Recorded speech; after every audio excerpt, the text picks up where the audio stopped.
I have a video of Michael Irvin that we're. Shit. Fuck. Damn. Ow. That hurt.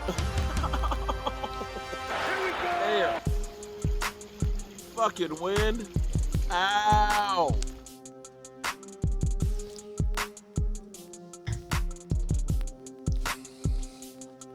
Whew, boy. What's up, good people? Mark Holmes here, of course, with my buddy Cowboy Joe Boo, as well as Joe Bear in the house. And as always, I want to say thank you all for watching, commenting, subscribing, and being part of the Joe Boo Sports Report. Without you guys, as well as you ladies, you know that this literally does not work. I hope everybody's had a great day and a great draft day. And we are back here at my house at the Jobu Sports Man Cave. Sorry to disappoint some. This is not my mama's basement. This is me, my wife, and the banks. That's right. We're still paying this mother humper off's basement. And we are happy to be here with Jobu Sports Report after getting back about 2:30 this morning. And I couldn't sleep. It was probably about 4 o'clock when I finally fell off because the whole excitement of the whole trip, seeing the great fans that are out there, getting trash talk because everybody hates the Cowboys. You know, Lion fans, they're really pissed off at the Cowboys because of the game that we won that they feel cost them a chance to go to the Super Bowl. You know, Eagle fans, they're always mad at us, you know, and it's amazing because I don't know why they worry about us so much when they're out there doing big things. And then, of course, Cowboy fans, we're mad because we haven't done shit. You know, it's amazing how much the Cowboys do when it's not free agency. The Dallas Cowboys, from the draft to right now, have kicked it into high gear. This is what they do. And this is the cycle that we always go through. Cowboys lose in the playoffs. Cowboys, of course, are the worst run organization. The coach is on the hot seat. The quarterback needs to be replaced. And this is not just Dak Prescott and Mike McCarthy. This goes on with Jason Garrett and Tony Romo. They're always the most talked about team in football, no matter what they do. And, of course, the draft, they always tell you that the Cowboys, they had the worst draft. They don't know what they're doing. Jerry Jones needs to hire a GM. All of these things that you hear from the Dallas Cowboys or about the Dallas Cowboys. But yet, somehow, come the regular season, they're then talked about being a Super Bowl contender, that they're great at drafting, only to repeat the whole cycle. And this is like Groundhog Day for us. We go through the draft. They tell us that, the Cowboys, they didn't get anything. They didn't get the splashy picks. You're going to have some teams that they talk about how great they did. Oh, my God. You know, I can't believe that the Arizona Cardinals got Josh Rosen. They're set up at quarterback and all that, and then he's gone in a year.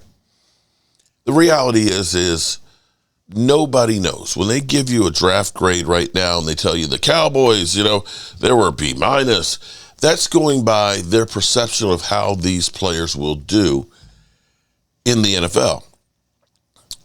Doesn't work out that way. You can have guys that you look at and say they're the greatest prospect ever to end up being a bust. And you can have a guy who ends up being the last pick of the NFL draft in the Super Bowl quarterbacking San Francisco. That's the crazy thing about this. But I will say that you can see there was a purpose with the Cowboys. I think the Cowboys stuck with their board.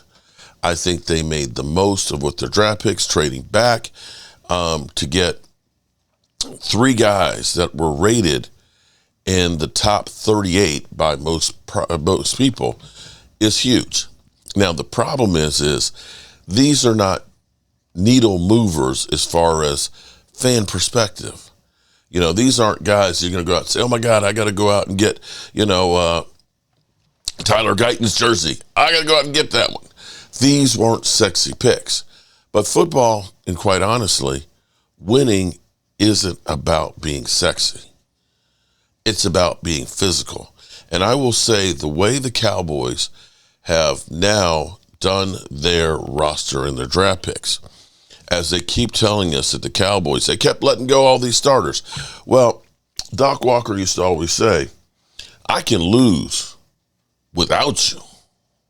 I can lose without you. And so when you look at the guys that we lost, they are looking for more physicality and size. We got bigger on both sides of the line and definitely more physical. And it was great being on this road trip and talking with Game Time Brian because, here's where I'm in my mind. Tyron Smith is still one of the best tackles in football.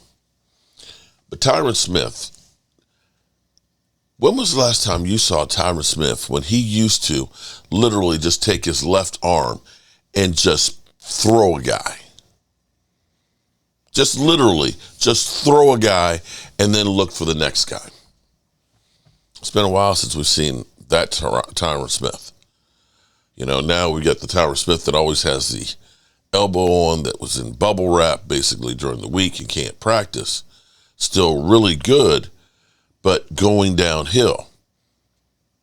And that's where getting a Tyler Guyton, and I've got to talk to my wife about the new shirts, T&T, Tyler and Tyler, is going to be more physical than what Tyron Smith is able to. And he's bigger than Tyron Smith. There's going to be growing pains with him. But you have to look at that and say, yeah, the idea was people were saying we could get the best guard or a best tackle or best center, which is a great idea, and then we'll move Tyler Smith. Well, they got one of the top prospects there at tackle, and they got one of the top prospects at guard who will probably end up being center. And you look at this and say, he could end up being a guard in the future to replace Zach Martin, another big guy who's physical, loves the contact. And so you now look at it and say they did great things on their offensive line. The area they didn't address is running back. But here's the kind of funny thing. We believe that Zeke Elliott is going to be re-signed. Mike McCarthy is about being able to pass the ball more than anything else. He runs the ball because you have to run the ball at some points. But the Super Bowl season, their leading running back only had 731 yards. They averaged 3.8 yards per carry. They also had a great defense that I believe was the second or third. And so you look at them trying to repeat this formula. Going through our picks. This is our picks that we ended up drafting, of course, and you all know them by now. But I just want to go down the list in case you just got dropped off from, outer space and stuff. Tyler Guyton, who is going to be our left tackle. He is big. He is mean. He is going to be very, very physical. He only had about 14 starts in college, so he's a bit raw. He is going to have growing pains as a rookie, but maybe he ends up having a rookie season like Tyler Smith did, basically coming through, who played really, really well. And this is huge. Second round, Marshawn Nealon. Nealon is a defensive end. He's a little bit small on the tackle side, but he can play a multitude of places on there. He is very violent. He is very physical, and you could see him as the replacement for D-Law. Now, mind you, that this is actually the last year of DeMarcus Lawrence's deal, that it's actually a void year where we take a cap hit of about $7 million on D-Law.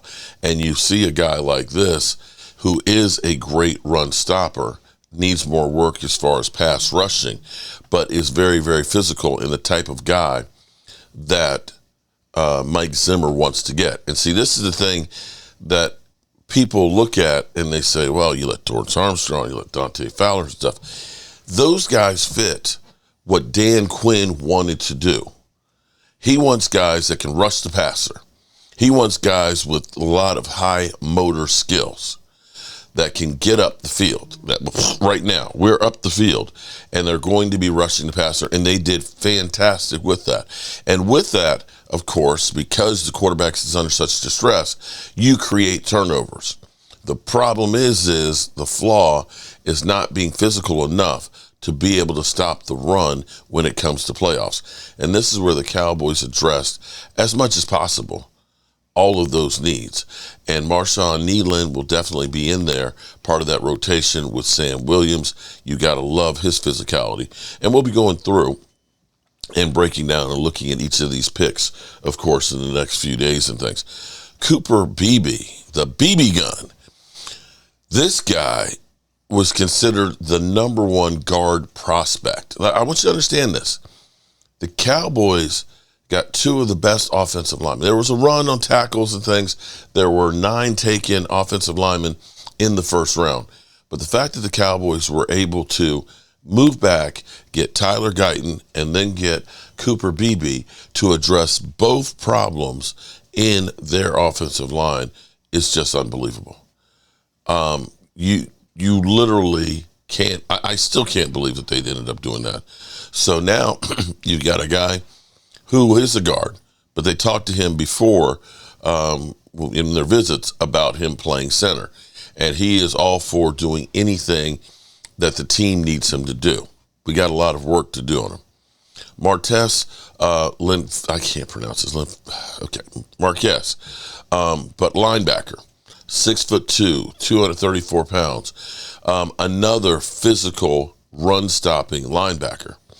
And you have to love the fact that we are actually linebacker, defensive line, offensive line, running back were the biggest needs that we needed. And the Cowboys didn't get wowed by the wide receivers or and things like that. They didn't go ahead and say, let's get to, one of the top running backs and stuff. They said, let's take care of the big stuff. If we have a good offensive line, if we have a good defensive front that can stop the run, we can fill in the other pieces. We can go through and sign the Zeke Elliott. I don't know. I'm not going to say that Zeke Elliott is going to be the game changer or not, but we'll see how they do. And the reality is every team is going to have holes and places you'd like to upgrade. Now, one thing that I heard that was nice to hear is the Cowboys not only working on the undrafted rookie free agents, which we'll get to in a minute, they're also looking at signing veteran players too to get them in the fold. And now that we're past the draft, after May 1st, signing veterans won't lose you any comp picks. And with Jerry Jones actually talking about we can trade picks, we are going to have 3 extra 5th rounds and a 6th round pick next year. It is conceivable that the Cowboys do some of these trades like they did last year for Stephon Gilmore and Brandon Cooks. And that may be where we're talking about being all in. It could be. And that's where I said maybe the Cowboys are playing possum, and then all of a sudden when you think that they're dead, they go through and they start trying to make these moves later where they can afford them and take all the dead hits now to set themselves up for money next year. A little thing that is interesting, as the Eagles have gone through and they've signed all their guys, as we look at it at the moment, we haven't signed CD, we haven't signed Micah, we haven't signed Dak. But right now, next year, we've got $100 million in cap space. The Eagles' projections right now are $4 million. So, yes, there is space to do stuff. And I'm excited about that.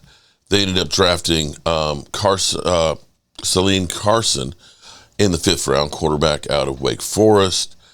They got Ryan Fauntleroy, a wide receiver out of Southern Missouri State. And then they got Nate Thomas in the seventh round. Now, I will say that the guy I'm really excited about too, and I know people are going to say, dude, really? Is the seventh round pick. Now, I want you to understand something. I have been every year, every draft, from when we drafted Quentin Bohannon to when we drafted John Ridgway to drafting Mozzie Smith, hoping for that big run stuffer. Dan Quinn does not like the big fat guys. He does not. He likes the guys that are leaner, faster, that can rush the passer, which he ended up going through last year with Mozzie Smith and basically saying, you're too fat, I want you to lose 40 pounds, and I want you to be able to rush the passer, which is not anything he's ever had to do. And it ruined him. Now the Cowboys want him to be back to being right over top of the center, being able to reach out, grab a hold of him, and physically follow and fight pressure and destroy him. I don't need you to be a pass rusher. I need you to clog the middle. And that is exactly what a one technique guy does. It is violent. It is ugly. You get hit everywhere on your body right there. You get hit in the knees while you're engaged with another guy. You get wham blocked. You are just a pinball. And you have to hold this space or penetrate about a yard. So that's what we're looking at when we're talking about one techniques. Arguably, the Cowboys may have gotten the number one prospect as a one technique guy, Justin Rogers. Let's listen. The middle of the field, right there. This is my spot. There are many like them, but this one is mine. Is you want that big fat guy. He's 6'2", about 330, 340 pounds. No, I'm sorry, 350. And the same thing with Mozzie. They want him to be about 350. We want you guys to be able to punch the center in the face and hold the line. And see, the problem for most people is they look at the numbers and say, well, he doesn't get sacks. He doesn't get that many pressures. It's not about that. If he does his job, Micah gets his sacks. If he does his job, the linebackers make the tackles. That's how the defense works. There's no glory. There's no love. There's no recognition. But without them, you have what happened to the Green Bay Packers that are literally running at you with no chance of being stopped. And so that's where I'm excited as can be. Undrafted players, the list right now, the Cowboys, unlike in free agency, the first wave of free agency, are down and dirty when it comes to getting these undrafted rookie free agents. They've got Bevan Spain, Floored, from tight end Minnesota, big body tight end. You got Jason Johnson, linebacker. You got linebacker Brock Mogensen. You got tight end Alex Holler. You got Byron Vaughn's defensive line from Baylor. You got Cam Johnson, wide receiver from Northwestern. You got Ime Johnson, safety Novato. You got James Wood, East Carolina. You got Denzel Daxon, D-tackle, Illinois. Corey Cromes, wide receiver, Minnesota. Josh DeBerry, safety from Texas A&M. They have been busy as shit last night. So that may not be the total list of where we are, but that's the list that we have right now. And so to finish this off, I want to listen in on a little bit of the press conference from last night. Now, a lot of this, of course, is the Cowboys doing what they do, talking all the smack about how good they did, with the draft, and there's a plan and everything else. But what I want you to pay attention to, because we watched this coming back down the road, is look at Mike McCarthy. Does Mike McCarthy look like a dog that's been beat, hit on the nose with a newspaper? Does he look like a guy who is feeling any pressure? I might be crazy, but him getting an agent might be for negotiating his new contract with the Cowboys. What he has done with Dak Prescott, say what you will. Say what you will. 36 TDs and 9 interceptions without a running game. I don't care who you are. Is an incredible season coming off of the year that he had where he was tied with the lead with interceptions. And I look at this and say, they will go even further with Dak Prescott in getting more out of him. Let's look at this. But this is a year where a lot of offensive linemen are. Why do you rob banks? Because that's where the money is. That's the old deal. But seriously, Why do you rob? Just a comment to get us started here. This was a good year for us to zero in on that offensive line, and it was a good conceptual thought, but it fell to where we could do that as well. So that's reflected in our group. So you guys ask these guys a question. Will's going to go over for you whenever you want to his perspective about all the picks. And Coach, obviously, do whatever you want them to do, whatever they want to do. Go ahead, Gabe. Will wants to go ahead and go through each of the picks. That'd be great, and then we could ask questions. Is that Go okay? down today's picks. Carson was a guy that we identified early on with the ability to play inside and outside, really raw in technique, and a lot of the things that he was doing was a lot on his natural ability. There's some things that we even noticed at the combine, visiting with him, asking him questions, this and that, and you know that there's more upside there because of his answers and the things that he was looking at, plus his work ethic and how he competes. And he'll tackle as a corner, which is also a positive, and we really think good things about him to be able to contribute on special teams and any role we put him in. Flournay's a big receiver that we really like, big and fast and strong and physical. Really stood out and fit in at the Combine and at the Senior Bowl to show that he belonged with, NFL-type players, and think there's a great upside there. Nate Thomas, like Jerry said, this is when you look at the drafts, every year we go in and talk about the strengths and the weaknesses of the draft. This is one of the stronger offensive lineman drafts that has been in a long time. And they took advantage of it. A player of this caliber that moves people and does things at the NFL level with his size, his ability to bend, be able to play inside and outside, that makes it attractive and makes it for a competitive room.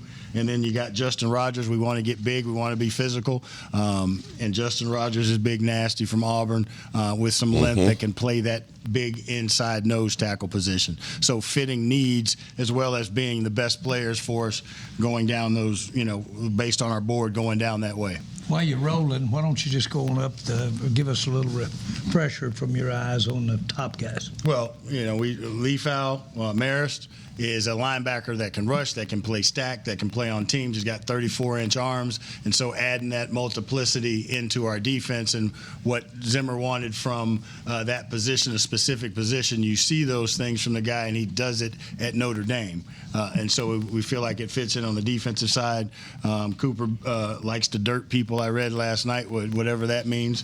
I'm glad he's doing it for us. With his ability to play the guard position. I mean, he's played all over there and also snapped. So that ability and that demeanor, bringing that to the team, is something that we wanted to do.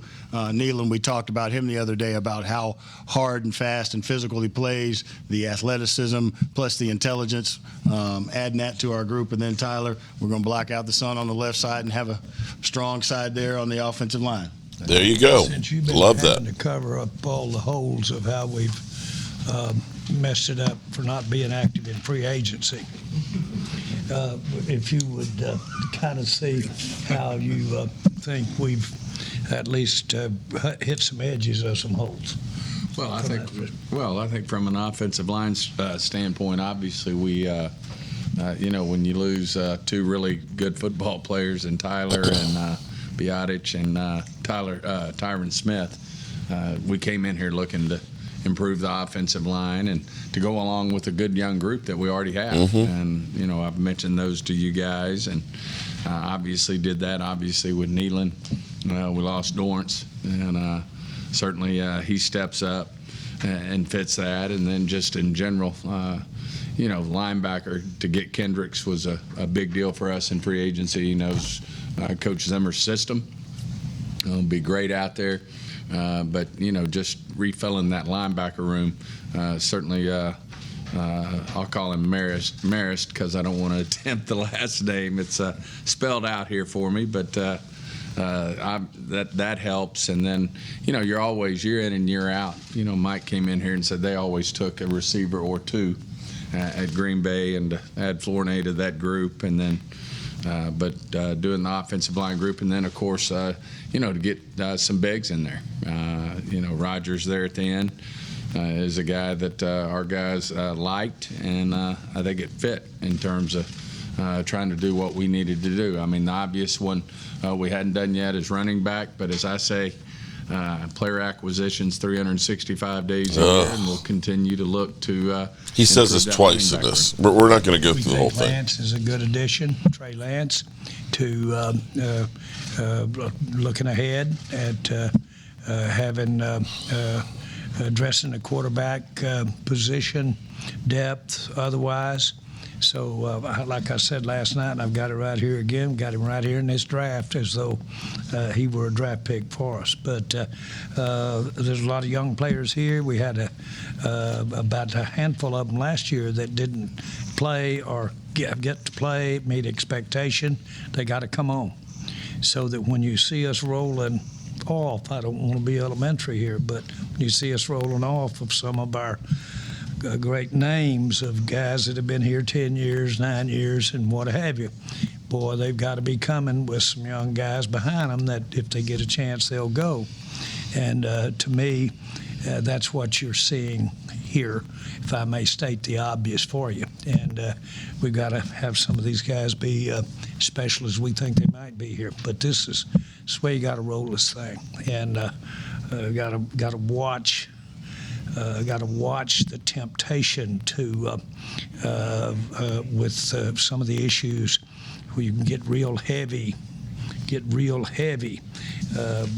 one great thing about all these young guys is availability. They're available. Now, they may not be ready talent-wise, but they're available. They don't have down times, the injuries that you have later on. So these are all pluses.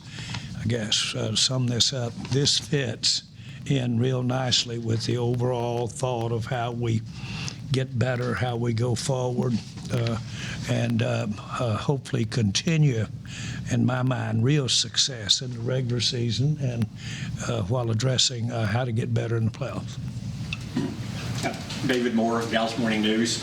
A couple of questions. The second would be for Mike, but the first one's for Jerry or Stephen. You mentioned not addressing running back in this draft. Can you talk a little bit more about how that fell and why you chose to, or why you weren't able to address running back, especially on the third down? I think a lot of times there's always a question mark. Will you really, really, really stick to your board? And it just felt like every time the situation was there, for us to make a pick and do the right thing, it wasn't at running back. We had running backs. We'd be thinking, okay, our pick's coming, in 10 picks, 8 picks, 5 picks away. There'd be a run, and then, he might be taken. Or, we obviously had a group of running backs there in that, space where I think there were 75 or 85 players that we had to watch leave the board, and we had a handful of backs that would have been backs that we would have considered, but it just didn't work out. And at the end of the day, you stay true to what you're about. There you go. I think obviously our corner here, Kalen Carson, he was just a guy that was sitting there. He's kind of just jumping out at you because of the grade we had on him versus the rest of the board. And, you just have to jump on a guy like that. And, that was the right thing for us to do at the time. And, we'll have opportunities throughout to address this running back situation, and feel like we'll get that done. And, it makes a running back's job a lot easier when the guys up front are doing their job. And I think we really helped that situation today in terms of the foundation of our offensive line group. And we just feel like, we can address that situation as we go. And Mike, I know this position will still be addressed, but just in general, looking at it now, how you see managing this group by committee this season, and just how it may be a little different than what it's been since you've been here. You referring to the running back still? Yeah. Yeah, definitely. I think just like anything, I mean, when you look at the running back position, you always want to have a 3-down back, and then also, the question that's always asked in our discussions, because obviously, we're building a 90-man roster, and then we'll get to the 53, and then ultimately the 48 is, everybody needs to do, 2 things, and that's where, the special teams Doesn't comes look into like a play. guy So who's if worried you about look at his the job. dynamics of the running back room right now, I mean, it's a young group, but they all have, have upside. So I like our group. I mean, adding Royce was a really good addition for us. He's a proven player, but he's also a proven special teams player. So, Rico's healthy. You got Deuce, and you got Hunter, and then also let's not forget about Malik. So I mean, you have players that are all they're going to be here. The Running younger back by guys, committee. 2+ years, and we'll be. I think they'll be better in the second year in the offense. Just some of the things that we've changed and adjusted coming from year 1 to year 2. Because as I sat here last year, we put a lot more responsibility on our running backs, just with the new protection scheme that we added and so forth, and all those guys, took a big jump. So yeah, I feel really good about where we are today, and as Stephen's already stated, I mean, it's not over. Clarence, before we start talking, Stephen, you said multiple times that. All right, we're going to go ahead Scrutinize your criticism. and leave it right there. You can watch actually the rest of it. It's about another 20 minutes going on. But my point being is how the Cowboys seem to be ecstatic about what they've done, and have now looking at trying to get this team to be as good as possible. We'll see if it all works out. We've been doing the same thing the same way for so long. We'll find out if it's going to finally work one of these times. As always, I appreciate each and every one of you guys, and I will see you guys soon. I don't know what to say, really. 3 minutes to the biggest battle of our professional lives. All comes down to today. Either we heal as a team, or we're going to crumble. Inch by inch, play by play, till we're finished. We're in hell right now, gentlemen. Believe me. And